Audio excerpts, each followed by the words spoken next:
what it is we're doing here and to get there in the fastest way possible so that we can show up in our greatness. It's our responsibility and we have to. We have to. You are listening to Turn Your Soul On Radio. I am your host and visionary doctor, Dr. Brandy Victory, and my mission is to assist high-achieving women in closing the gap between feeling unfulfilled to living a life on fire. It is time, ladies, to champion our own lives and turn ourselves on. This is Living Victoriously, ladies. This is how you turn your soul on. Hello, you strong, beastly women, and I give you that from a place of deep, authentic love. I say that because what we're going to talk about today, we've actually got a couple of topics. We're going to talk about a new moon ritual, so you can have that in your pocket. And then we're also going to talk about the spiritual dimension of cleansing, which is just something I kind of forgot about because it's been a while since I've done a cleanse, and here I am on day 4, and I'm just excited to have this conversation with you. Because there's just so many things that we fall asleep to and just automatic pilot drives ourselves, and we just don't really check in with ourselves and recognize and remember that there's so much more than the day-to-day to-do list that we get caught up in. Before we begin, if you're getting something out of these episodes that I'm sharing with you, I would so appreciate if right now you would just go onto your phone or your computer and subscribe so you can continue to get these downloads, and rate and review the episode or whatever you've been listening to. Rate and review it. I'm really looking to grow this show, and I'm excited that this show is growing. We're in so many more countries now. It's just so fun to watch the growth, and I would love to continue that trend, because the more people that are listening to this, the more women who are touched by these words, then the more awakened our world becomes, the more connected we become to ourselves, and the more women can show up in their greatness. That is my absolute mission on this planet. And so thank you for being here, because that means you're being touched by these words and you're showing up in your greatness. So fun to be on this journey with you. I actually pulled an angel card. I kind of have all these little things that I do in my world to connect into my spiritual guidance, to allow myself to hear the movement that is moving through me, the grace that is moving through my life, instead of getting caught up in my analytical, egotistical, I want it my way mindset, and then trying to push through in the direction that I'm not being called to push or called to go, can create a lot of discomfort. And I'm being reminded of that as I'm on this cleanse, and we're going to talk more about that here in a little bit.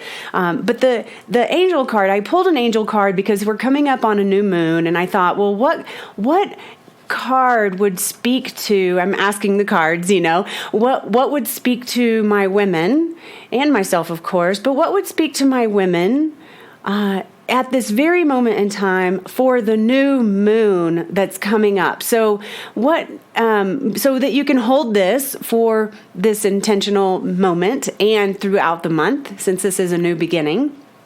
And the card was called Answered Prayers. Now, I'm going to read this to you from the little handbook so you understand exactly what that means. And I think as I go through the rest of this chat with you, you're going to see how everything just starts to connect. It's just so cool. I pulled this and I was like, of course.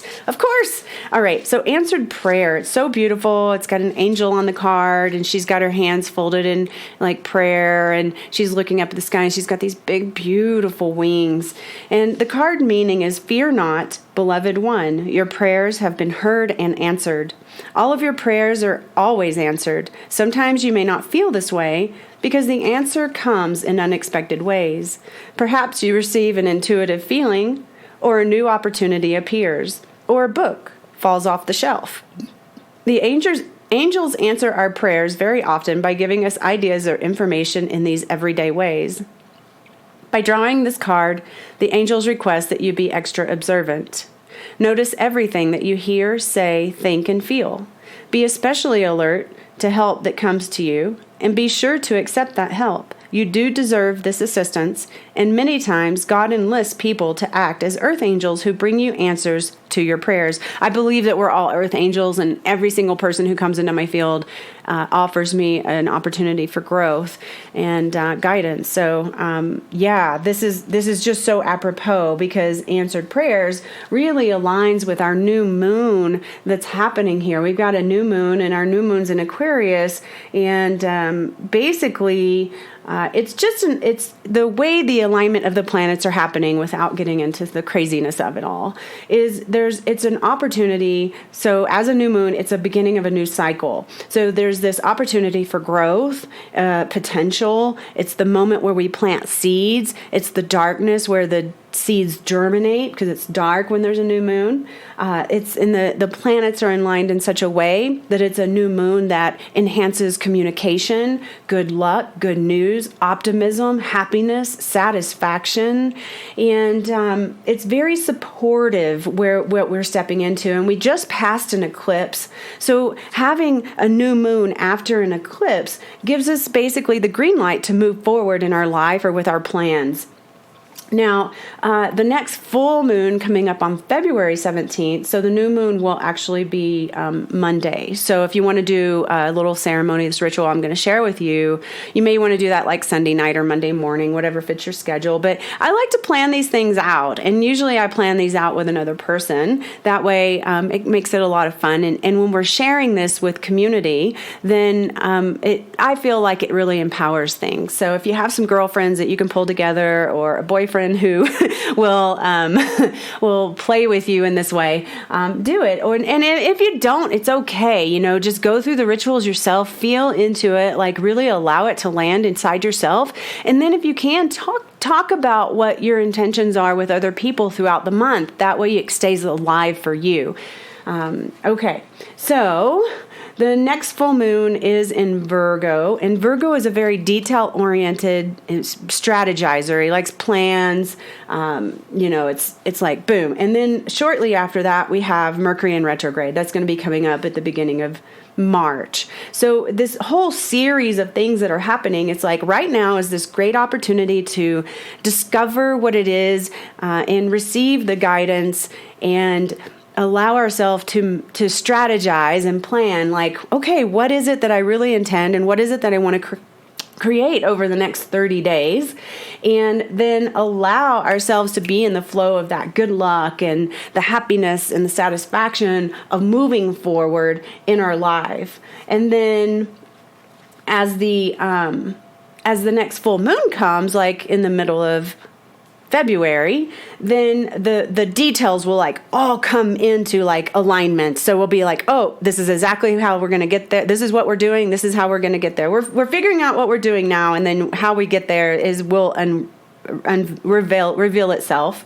And then when Mercury is in retrograde, it's not a time to start new business and new plans, but it is a perfect time to get those things that you've already put in play off the ground. It's also a perfect time to clean up the past, like you have some dirty laundry or people you need to clear up things with. But this particular retrograde, I would say to allow that moment to be that time where you're like doing the work to get the projects off the ground, or to create whatever it is you're going to create. All right. So quickly, because I know I've got a lot to talk about today, I'm just going to share with you a ritual that you can do for the new moon. So again, that would be on this Sunday. Let's see. I don't know what date that would be. The Sunday after this is being posted.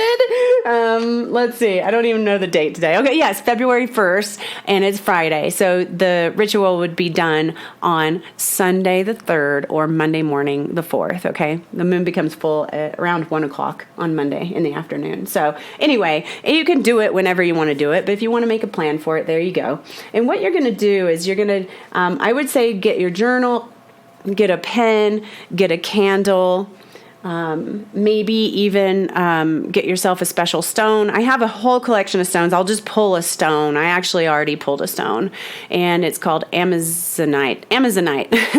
I have to reacquaint myself with it because I haven't worked with Amazonite really. And a girlfriend gave a piece of it to me a while back, several months ago, and I appreciated the gift so much because those stones just are amazing, and that was very thoughtful because she knows me, right?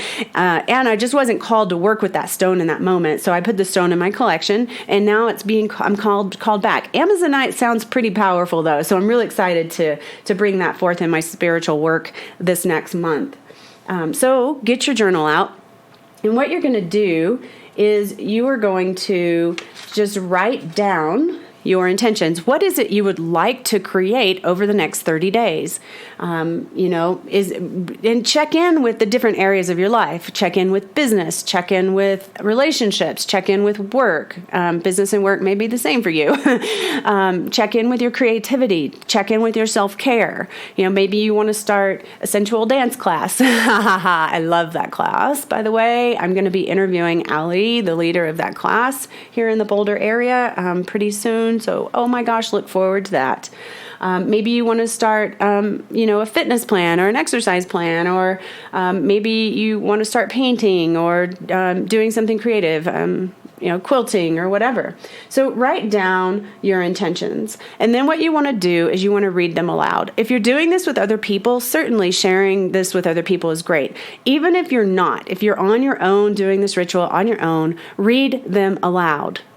Read them aloud anyway, because when you say the words and they come out of your mouth and sound, vibration is attached to your intention, just like the written word, when you write it down, it actually gives it more power. When you attach your intention with a sound vibration from your own mouth, your own voice, then it gives it more power. We are here as creators. We bring in thought form, energetics into physical creation. And the way we do that is through these different elements. And so saying it out loud is a really powerful way to begin to embody and allow that creation to manifest.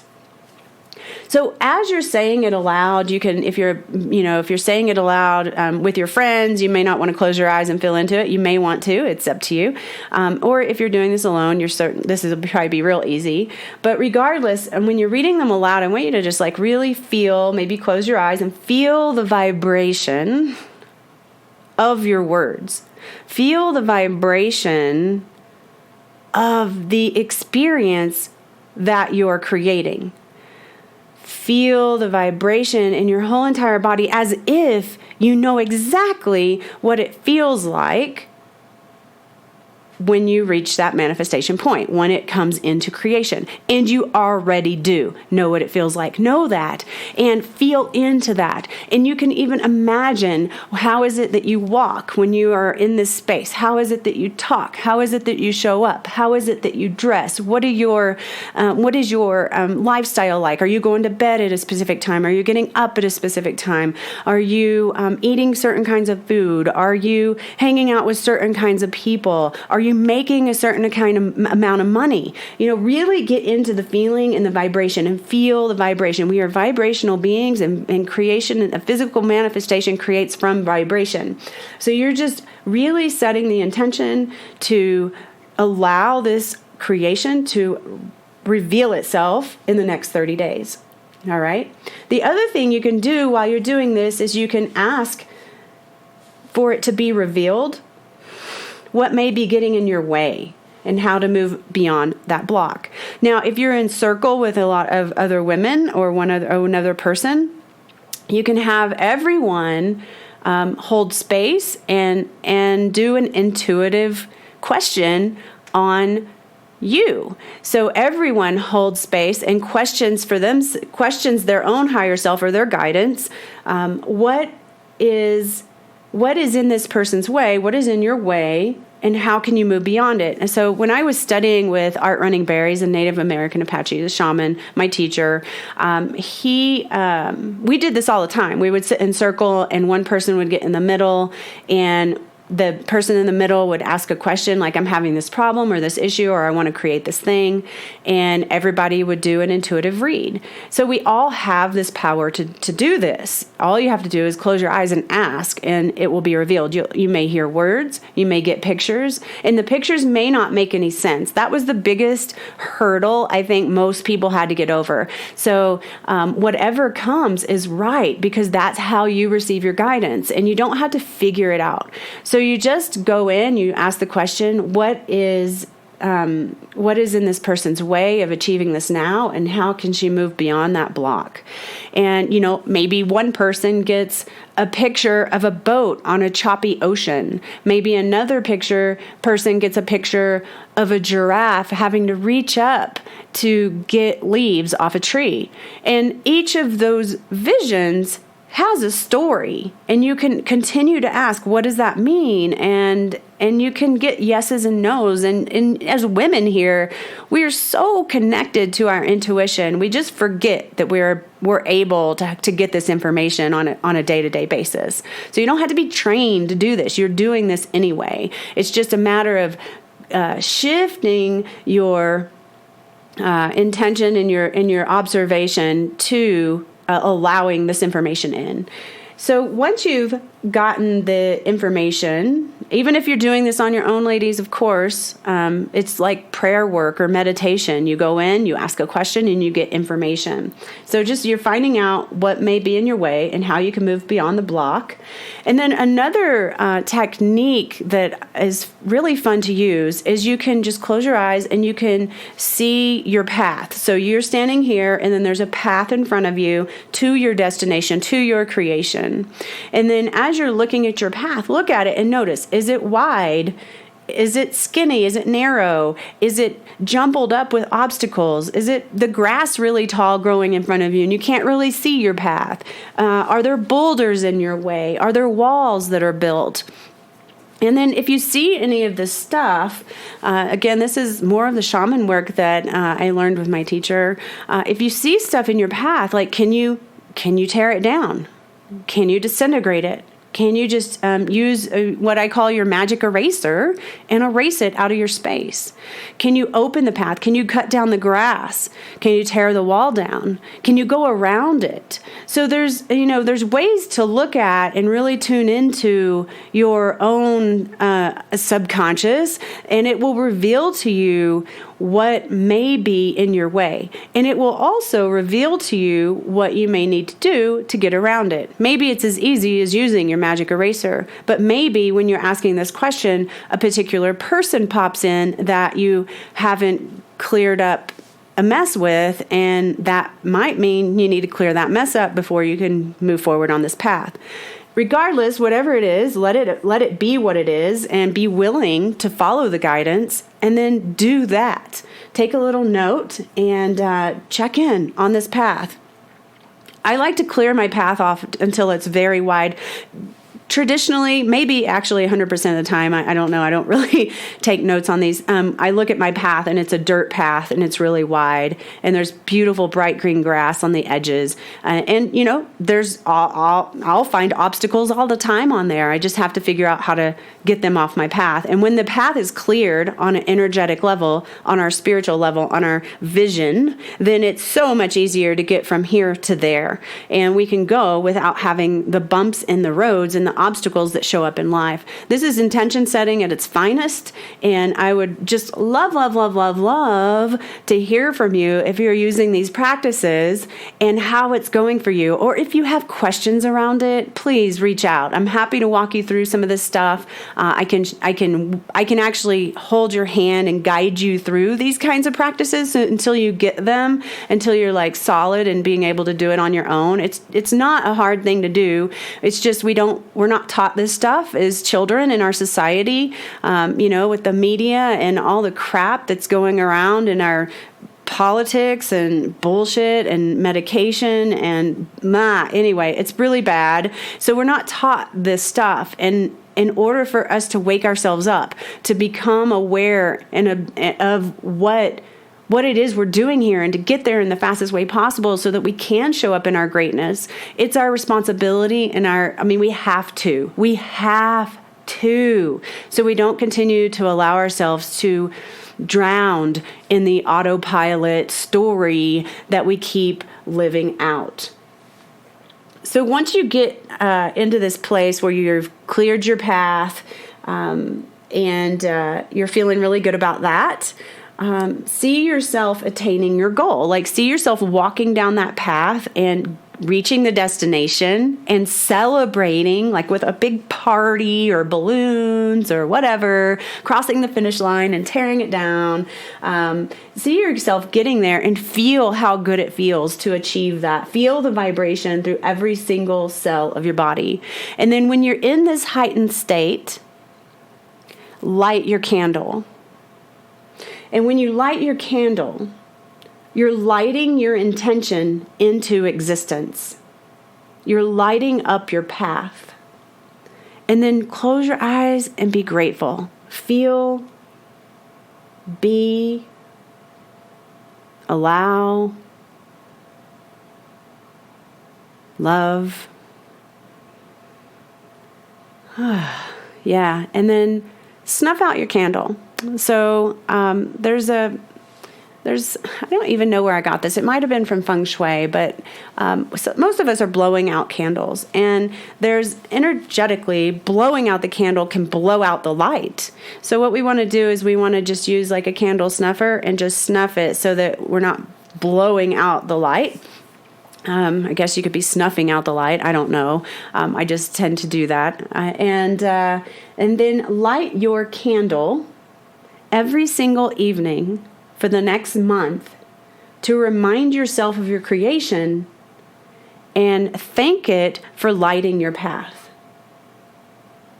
And thank it for lighting up the obstacles so that you can see them coming or so that you can clear them out before they become a problem, before you rise up against them. Thank it for lighting up your dreams. So in your dreams, you can receive information about how to navigate your path or how to bring forth that creation in a grander way. Thank your spirit, thank guides, thank yourself for the guidance, for the info, and thank yourself for taking the time to do this ritual. Like, that's might be the hardest thing I hear from people. One is they don't believe they can, and two is they don't have the time. I know I get caught in that. Even if you're lighting your candle every night, like make a commitment to light your candle, even if it's for 1 minute. I'm going to light my candle. I'm going to thank it for lighting my path. I'm going to put it out gently and I'm going to go to bed. Like that easy. We all have time to do that. Okay.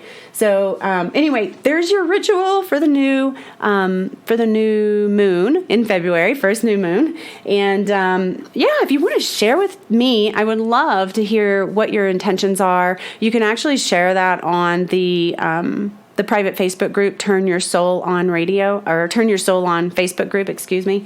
I would love to hear what you ladies are doing. I'm going to just shift channels here. And I just want to go into the spiritual dimension of cleansing here for a minute. I'm just so reminded of this. I have this experience every single time I do a cleanse. And I do want to differentiate. There's a difference between cleansing and fasting. Okay, fasting is not having any food at all.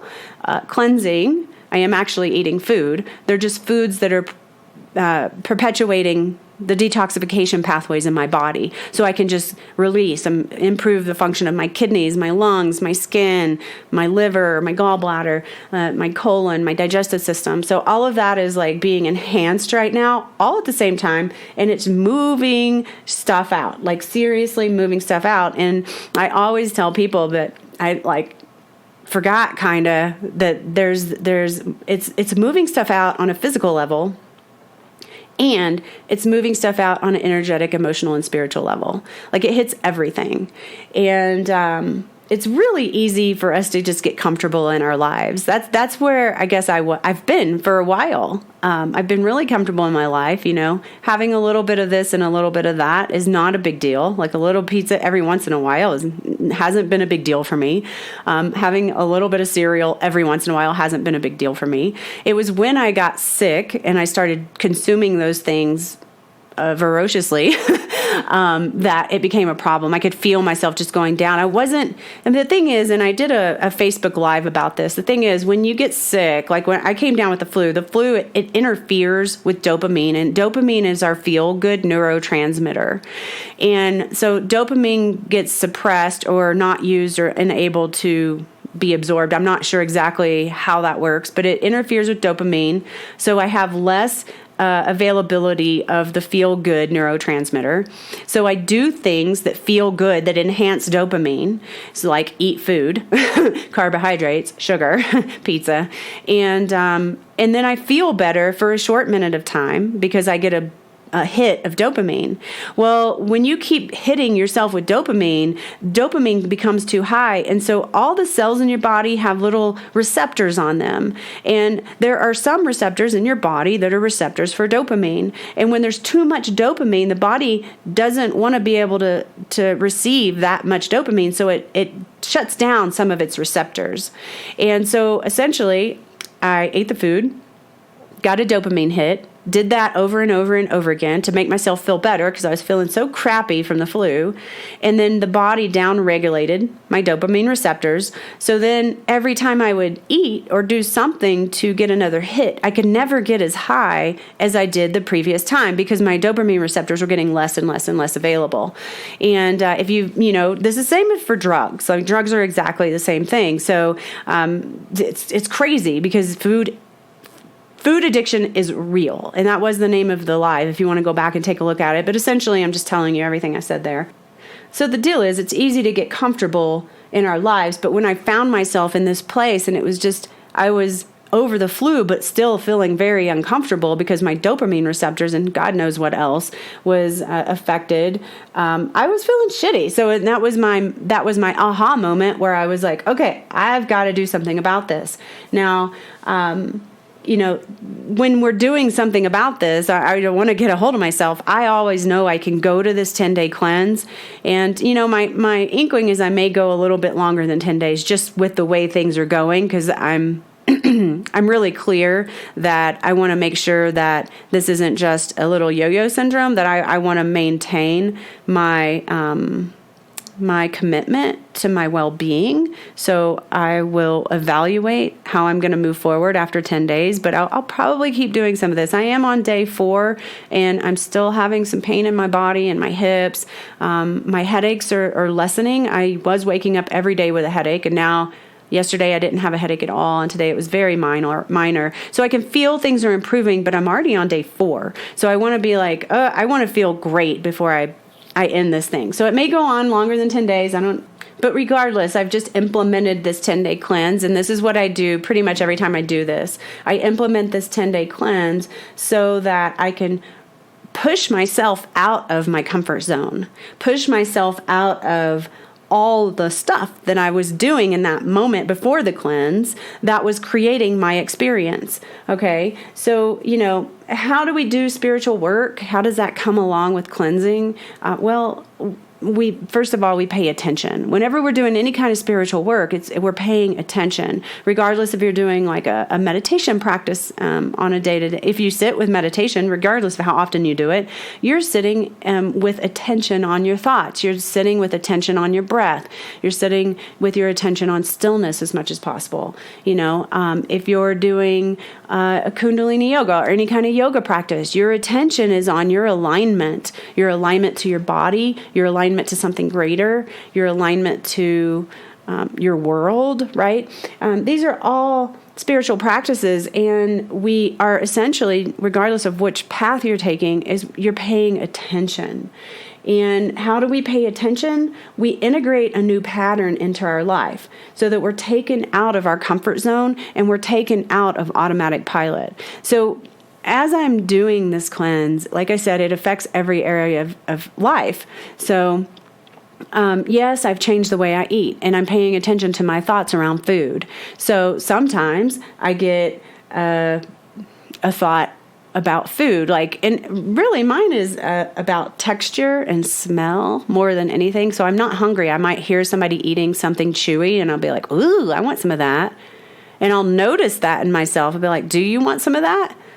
No, I really don't want some of that. I'm not hungry at all. I feel great and like that, but the texture and the sound of that chewy thing, man, I like the way that feels in my mouth. So this is, I'm a very sensory oriented person, and this is the double-edged sword, because I like to go for things that feel good, and I'm shifting by putting myself in this cleanse box. I'm shifting. And so this is out of my comfort zone, because this isn't what I do every day.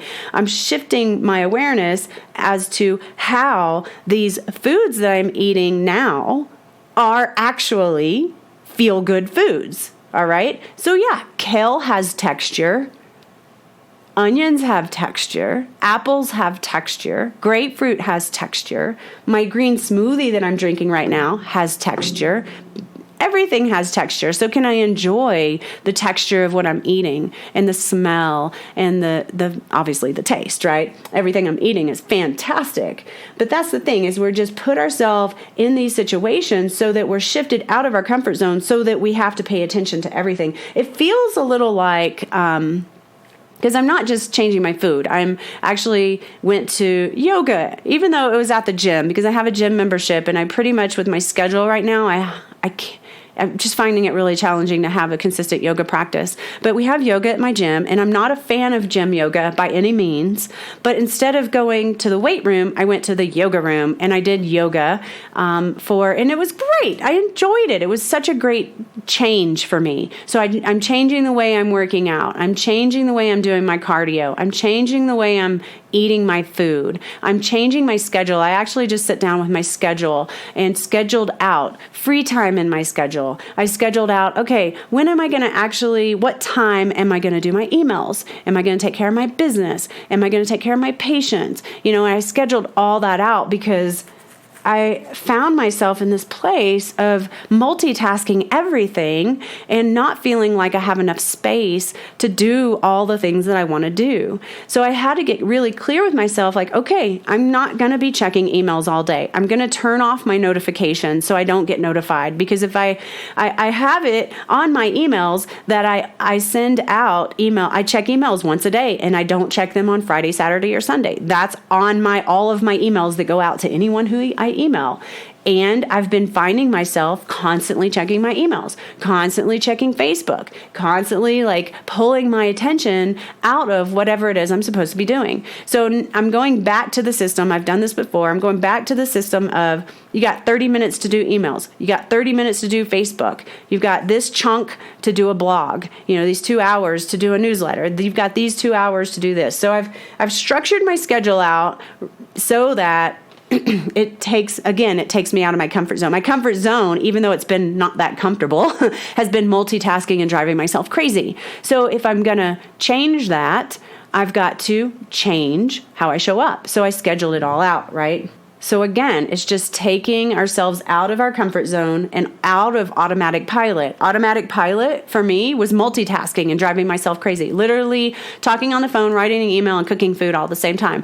I'm not condoning that by any means. I don't think it's good to do that, but somehow I got back into that pattern, and that was part of my craze, right? So now I'm feeling overwhelmed. Then I want to eat and soothe, and carbohydrates soothe, right? Corn chips and cereal and pizza soothe, gelato, whatever soothes. And now I'm like, oh yeah, let's get back to efficiency in my work, and let's get back into being really laser focused on what it is I'm creating here. So I'm just sharing all of that with you because you may want to employ some aspect of your life. You don't have to do your whole life like I just did, but you might want to employ some aspect of your life where you can get out of your comfort zone and get off automatic pilot and make a shift into how it is you would really like to show up and give it 100% of your attention. My personality is that I'm 100%er. I'm all in with you or I'm all out. Like it's not I don't have 1 foot in, 1 foot out. Like in anything that I do in my life, relationships, I've never dated the same guy twice. Like it's like I'm in with you or I'm out. And that's just the way it is. Sometimes I have patients that start work with me and then they opt out. And then they might want to come back. And I literally sit them down and have a strong conversation with them because I'm I'm not an in and out kind of person. Now, I understand some people get to a place where they feel like they've done the work with me and then they're ready to take another step. And that's way okay. But if you opt out and you don't write back when I email you or you don't call me back, like, I'm not so sure that you're really a good fit for my practice. So if you come back, we're going to have that conversation, right? So I'm 100%er. I'm all in. So for me, just changing my diet leads to me changing my schedule, me changing my workout program, and all the things. So it doesn't have to be like that for you. You can pick one tiny thing. You can go, you know what? I'm going to meditate every day for 20 minutes. Let's see what happens. You know what? I'm going to take a walk or get my heart rate up for 20 minutes every day. Let's see what happens. And in that 20 minutes, you're totally focused on what's happening. And then after that 20 minutes, you're totally focused on how your life is changing, because that's where it's at. Wherever your focus is what's being created. So if you want change in your life and you want to really grow through whatever your dysfunctional patterns are, then you hold on to the essence of what it is you're doing. And even if it's just 20 minutes of exercise a day, the focus of attention lasts the whole 24 hours after you do your exercise. And then the next time you come back and you're like, look, here's what happened yesterday. Here's how I felt. I'm really not inspired to be here, but I'm going to do it anyway. And then after it, you're going to go, okay, here's how I felt. And here's what I'm doing. And then as you go, you'll become more inspired because you'll notice that it's actually making a difference. It's when you're not paying attention and don't notice the difference or the changes or the inspiration or the guidance or the clues, then we just give up and we go back into our old comfort zone and we go back on the automatic pilot because it's just way easier to be there. And you may find that emotions come up. Like, that would be so normal. And I would invite you to call it in. Like, do whatever it takes to allow yourself to be with your emotional responses throughout the day, because we typically go through life suppressing them. Clearly, I've been doing that too, because I suppress my emotions with food, and that's what happened. I'm like, wah, I have low dopamine. I don't feel good. I'm getting whiny. Let's eat. Yeah, that increases dopamine, and it also is self-soothing for helping me not have to feel into those emotional places. It's kind of like the new patient I talked about on the last podcast, where she came in, she was like, I don't want to go there. I don't want to do the emotional work. I don't have time to think about myself today, because she felt like she wasn't going to be able to keep it all together. And so it's real similar what I'm going through and what you may experience if you begin to make a change in your life with very concerted effort, because what you've been doing has been working for you on some level. But when you go to make a change, things are going to get stirred up on a spiritual level, on an emotional level. And I personally have been feeling like, oh my God, yesterday, of course, day 3 is the worst. But I was just a weepy mess all day. Seriously, I was a weepy mess. And, I guess I kind of felt like I might break. I had to go see patients, and I was like planning as I'm crying in the morning at the gym. I was planning like, okay, I got to pull this together so I can be full for my patients. And then I remembered, I got shown a picture. Like, when I walk into that office, everything that was happening before I was in that office is gone. It's not in my consciousness at all. I am completely there for my patients. So I didn't have to worry about that. Spirit just like put that picture into my space. And I was like, oh, okay, I'll just be able to like be present with every patient regardless of how I'm feeling right now. Okay, that's good. So that allowed me to be with those feelings. And we all have that ability. So just know that. Like, you have the ability to be with your feelings and work it out and clear it up. And you're not going to fall off the edge of the earth and get lost and drowned in your own tears. It won't happen, okay? So then the question arises, can I pay attention to myself and my own feelings and allow this clearing or healing to happen so that I can actually step into a new vibration? Like, what I'm doing right now is setting a foundation for myself to move into my next stage of life. I actually, just as I was overcoming the flu, I had this download. I was like, oh, interesting. This flu was clearing something. I had some kind of clearing. Even though I was sick, I had some kind of clearing on an energetic and emotional and spiritual level. Like as soon as I got done with the flu, I dropped into this deeper way deeper place of intuitive work. Like I was doing readings for people and like, wow, Brandy, where did that come from? Like it was so evident that getting through that flu cleared something out for me. Yes, it was a very uncomfortable experience, but I was so happy to be able to deepen my connection to my intuition and do these clearings and readings and healings for people that were from somewhere else. So from that place, now I'm doing this cleanse for all the reasons that you know, but also because I want to continue to deepen that experience for myself and for the people I serve. I mean, I have way bigger plans than what I've been doing. Yeah, what I've been doing has been great. I love it. Everything that I'm doing, I love it. And I have way bigger plans. Like I am going to take this podcast to a whole nother level. If you know about biohacking, we're gonna start chatting about biohacking for women specifically. Biohacking is just a way to hack your own biology so that you can be healthier, live longer, feel happier, and enjoy life more. Deepen your experience as a spiritual being here in the physical, creating. All right, so we're gonna be moving down that path. And there's this guy named Dave Asprey. If you haven't checked him out, he's Bulletproof Coffee. He also has Bulletproof Radio. He's like the biohacking guy. Okay, one of them anyway. He started it all. And my plan is to speak at his longevity conference. Like I want that so bad. And the thing is, if I could get there now in the vibration that I'm holding, I'd be there. I'd be there already.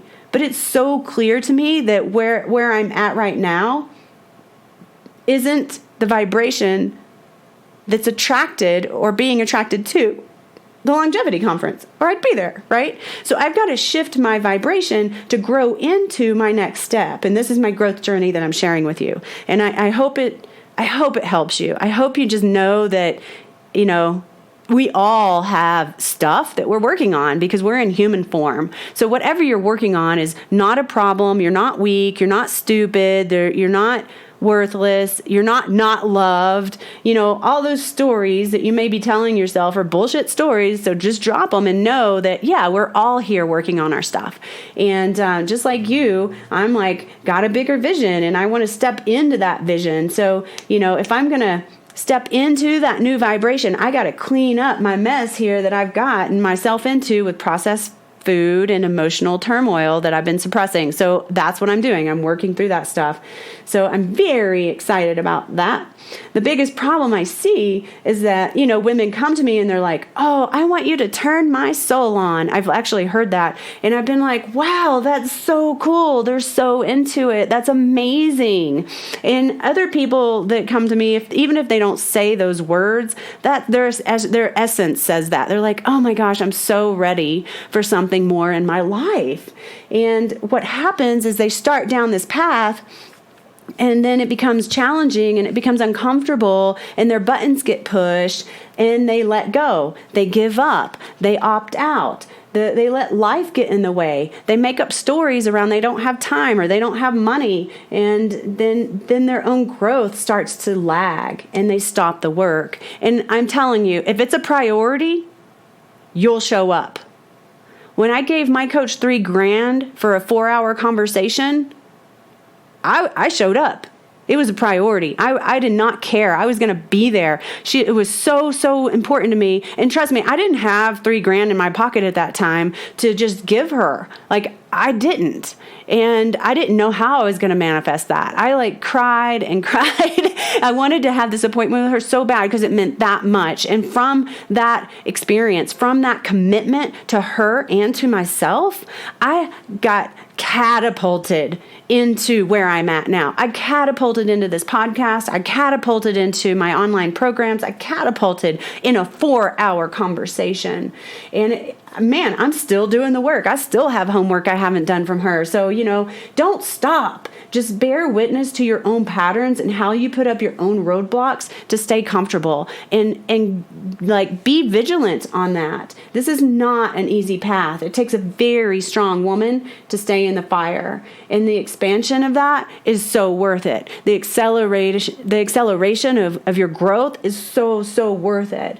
And it happens as you cut through your own bullshit. So that is your commitment. That's where you stand. You're like, nope, I'm not letting myself get away with this. I am going to stay the course. Okay, yeah, I know this is really uncomfortable, and I've grown some, and that's enough. Okay, yeah, maybe it is. But I also invite you to question yourself around that, around those stories that you're telling yourself. If you've grown enough and you're done with your growth, fine. But if you still are desiring to have your soul turned on, or if you're desiring to have more in your life and live a life that's more fulfilling, then maybe there's still more work to do. And maybe that work isn't to be done with me, but maybe there's other people in this world that you're being called to work with. And just keep going, whatever you do, ladies. We need your light. So anyway, that is why I called you a beastly strong woman in the beginning, because it does take a beastly strong woman to do this work. And I'm so proud of all of you for being here, because I know you're all doing your best and you're on your path, and I get to be a part of that. So thank you so much. I hope you have a fabulous day and week, and I will be back with you in a few days, and do whatever it takes to turn your soul on. Thank you for tuning in to another episode of Turn Your Soul On Radio. Go ahead and subscribe below, and if you feel it's worthy of a 5-star review, I'd greatly appreciate your support in this way. If you'd like to go deeper with me, you're welcome to join our private Facebook group, Turn Your Soul On, or take it to a whole nother level and apply for my 4-month Turn Your Soul On Masterclass. You're welcome to do this at drbrandyvictory.com. Whatever you do, turn your soul on. This podcast is for information purposes only. Dr. Brandy Victory is not a medical doctor, and the views and statements expressed on this podcast are not medical advice. This podcast, including Dr. Brandy Victory and the producers, disclaim responsibility from any possible adverse effects from the use of information contained herein. Opinions of guests are their own, and this podcast does not endorse or accept responsibility for statements made by guests. This podcast does not make any representations or warranties about guest qualifications or credibility. This podcast may contain paid endorsements and advertisements for products or services. Individuals on this podcast may have a direct or indirect financial interest in products or services referred to herein. If you think you have a medical problem, consult a licensed physician.